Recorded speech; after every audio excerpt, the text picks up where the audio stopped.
നല്ല കളിയും ചിരിയും ഒക്കെ നിറഞ്ഞ ഒരു ബ്രൈഡൽ മേക്കപ്പ് ലുക്കായിരുന്നു ഇത്. ഇന്നത്തെ നമ്മുടെ ബ്രൈഡിന്റെ കുറച്ച് ഡിമാൻഡ്സ് കേട്ടാലോ?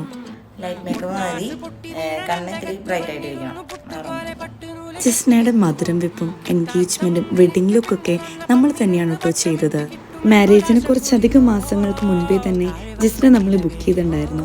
അതുകൊണ്ട് തന്നെ ആളുടെ കൺസേൺസും സ്കിന്നിനെ കുറിച്ചും ഹെയറിനെ കുറിച്ചൊക്കെ കൂടുതൽ അറിയാനും നമുക്ക് സാധിച്ചിരുന്നു കേട്ടോ. അത്യാവശ്യം ഹെവി ആയിട്ടുള്ള ഹാൻഡ് വർക്കൊക്കെ ഉള്ള ഒരു ഡ്രസ്സാണ് കേട്ടോ ഇന്ന് ജിസ്ന വെയർ ചെയ്യുന്നത്. സോ അതിനനുസരിച്ച് നല്ല ഗ്ലോയി ആയിട്ടുള്ള ഒരു ബേസ് ആണ് കേട്ടോ ആൾക്ക് ആദ്യം നമ്മൾ ഫേസിൽ ക്രിയേറ്റ് ചെയ്തത്. എല്ലാ ബ്രൈഡ്സിനെ പോലെ തന്നെ ഓപ്പൺ ഹെയർ സ്റ്റൈൽ തന്നെയാണ് എൻഗേജ്മെന്റിന് ഇന്ന് ജിസ്ന ചൂസ് ചെയ്തതും. അപ്പൊ ജിസ്നയുടെ ഫൈനൽ ലുക്ക് ഉണ്ടാലോ?